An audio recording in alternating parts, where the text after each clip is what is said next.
What's up everybody, Matt Maran here for another quick drive video. So this time I'm in the all-new 2020 Subaru Outback Touring XT. So the XT is back here, and the Outback once again has turbocharged power. And as someone who used to own a turbo legacy back in the day, I am very excited they've brought back the turbo here.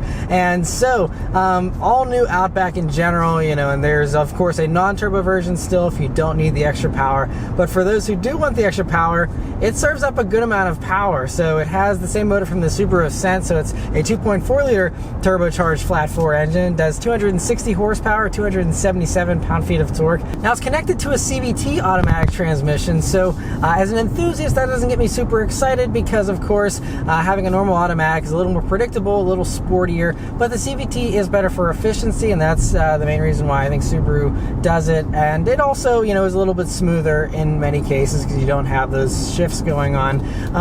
And so you know, as far as this CVT goes, it does a good job relying on the turbo power. If I put my foot down, it gives me a nice good response, and it will climb RPMs pretty naturally so that it does feel pretty sporty. I'm actually impressed. This CVT is specific to the XT. It's beefed up to handle the extra torque of the turbo motor, and I will say it definitely feels less slushy than it did in the Legacy. So, you know, I'm doing a quick drive video on the Legacy as well. Got to drive that today just about an hour ago. And it's a lot mushier in its sensation. It's a lot more comfort oriented with the transmission tuning with that CVT. This is a little bit on the sportier side, which I'm actually appreciating. It really does good. Other things here. So obviously the new Outback is on Subaru's new global platform as well. That's something they're switching over for all the Subaru models. And so I'm glad the Outback has it because this is actually Subaru's best-selling model still. So, you know, you want to have your best-selling model have the best stuff, and now it has all the best stuff in every single way. I mean, Subaru put all their newest stuff in here in addition to the new platform, which gives you the smoother ride. The interior is the all-new interior here, which is just fantastic.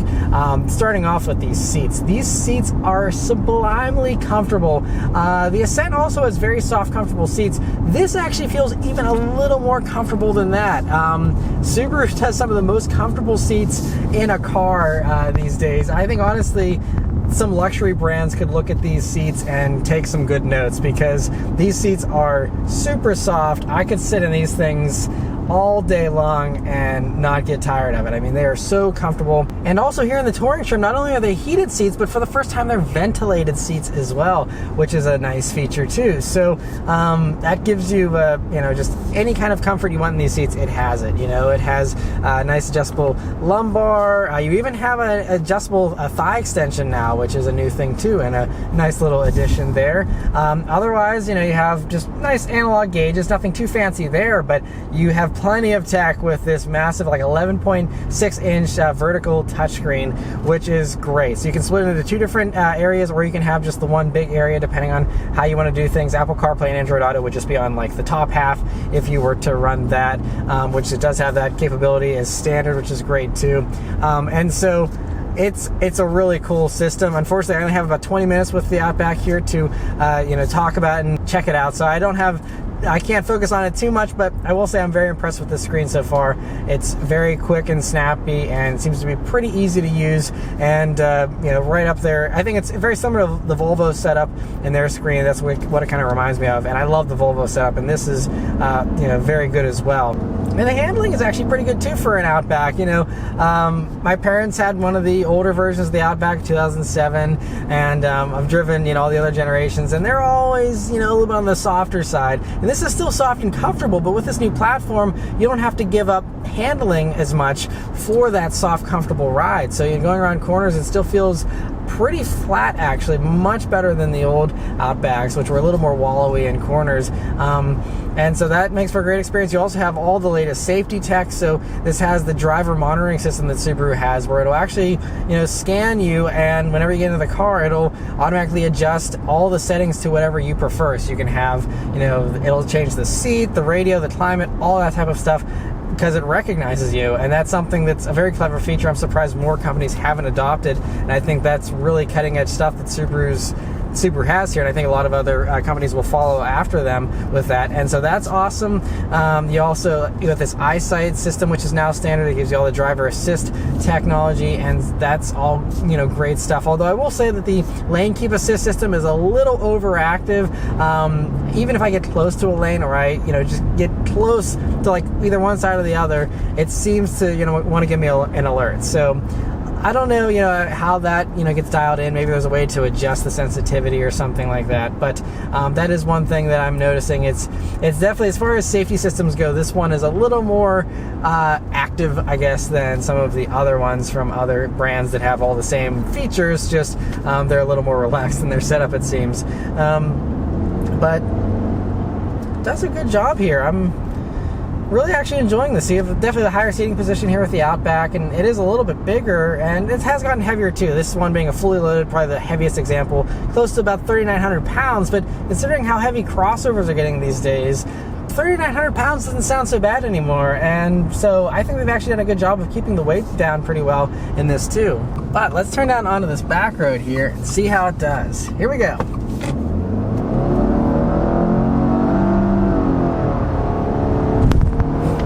Okay, so it had a little bit of a dip in performance there. It got to red line, held it there, and then kind of backed off and then got back on it. Interesting sensation. Again, not the most natural, but no one's really usually doing 0 to 60 runs unless you're merging or something. So overall, pretty good performance there in a straight line. And we got a roundabout here. We can test out, the tighter handling here of the Outback. See how it does here. And it's surprisingly flat. I'm kind of impressed just how well this is going around here. So tires, there's a little tire trip there when I accelerated out of the roundabout here. So definitely, if you want to improve the tire setup, you would have a lot of grip here, and I think that's part of this new platform. Is it actually is pretty solid handling in addition to the amazingly soft ride. It's actually kind of blowing my mind a little bit just how comfortable Subaru has managed to make this new Outback and the new Legacy. They both are so comfortable and soft while still being good to drive. They're not sloppy or anything. It used to be that, like I said, you had to make a compromise. Do you want to have sloppy handling but have a soft, comfortable ride, or do you want to have it firmer then actually have good handling? This manages to do both pretty well. Obviously, you don't want to, be auto-crossing something like this, but as far as just as a daily driver vehicle, even around tighter corners and things like that, it does a very good job. So I'm very impressed with that. A couple other things that are impressive. You have more back seat space now, and it's a good amount of space back there, a very impressive amount. Another thing that's very cool is Subaru was very clever with the way they designed their auto-opening rear hatch. So with some other companies, there's a few other options. You have some where you kick to open them. There's others where you just stand behind the vehicle, or you even just walk past the back of the vehicle and it wants to pop that hatch immediately. And those have, sometimes they work, sometimes they're kind of annoying. I think honestly Subaru has come up with the best solution to an auto-opening rear hatch that I've seen so far. So you have the key in your pocket, and if the car's locked and stuff, you walk up to the back of the vehicle and you just hover with your arm or your hand near the Subaru badge there, and then after a few seconds it'll pop open then. But it doesn't do it automatically. If you just stand behind the vehicle and you're having a conversation with someone at the back of your vehicle, it doesn't just pop open like it does in some of the competing brands. And I think this is the best way to do that so far, and I hope other companies copy Subaru, because there's been so many times in other crossovers where either I try and kick and it doesn't read my kick underneath the bumper, or like with the Hyundais and Kias, I just stand behind them, or I'm walking around the back of the vehicle and it almost wants to pop the hatch just from walking around the back of the thing, and that's not as good. Obviously, you can turn those features off. You don't have to have that auto-opening thing, but I like having that feature, and I think Subaru has done that very well. So just something else I was very impressed with here in the new Outback. But overall, the last thing I want to mention, I was talking about the CVT earlier. We can do some manual shifts here in the CVT, see if it's a little more responsive. So go down, and each gear does have a little bit of extra RPMs that goes along with it. And it does hold that gear that you choose too.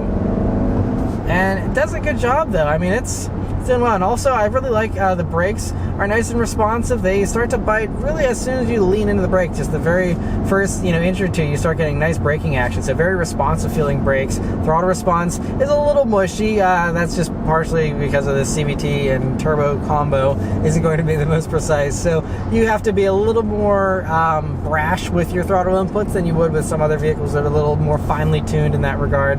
But it's more relaxed, and that's again what most buyers in this segment are looking for. But upshifts here with the CVT, it's quick. I mean, if you're in a sporty mood, it might be fun for a little bit. It's not something that I would want to use on a regular basis. But I do like how whenever you are in the manual mode, it gets rid of any mushiness. You don't have wandering RPMs anymore. You just pick a gear and it sticks in that gear, and that's it. And so it is good. I kind of wish there was a little sharper with its shifts in the CVT still. It's not quite as sharp as like Toyota's CVTs. Those, it's a little more abrupt. This is a little smoother, but it's also not as sporty. But it's nice that they included the paddle shifters at all. I appreciate that. But yeah, leaving it in drive, letting it figure it out on its own. That turbo motor kicks in well though in this thing. I'm actually surprised with just how much punch this has. And despite the CVT, I'm actually feeling like this is actually a very appealing offering. And even if you are an enthusiast, if you can get beyond the CVT, this is actually a good amount of fun for, a wagon type vehicle. Yeah, I think this is a little cooler than a lot of crossovers with their boxier shapes. I like the sleeker looks of the Outback. You still have the ground clearance and lots of space, but you have kind of the cooler packaging here with the Outback, and you have the turbo motor to go along with it again. And as an old school Subaru fan, that makes me very happy. So awesome job here by Subaru, and it's also pretty affordable. You can get the turbo motor and the cheapest trim, I think it's the Onyx trim. Those are like $36, so not cheap, but also not overly expensive either. So another good thing there, they have a lower trim with that turbo motor. But anyway, huge thanks to Subaru for bringing this vehicle out to the WAPA Rally this year. Let me know your thoughts on the new Outback Turbo here in the comments below. Thank you guys very much for watching. I'll see you on the next one. Take care.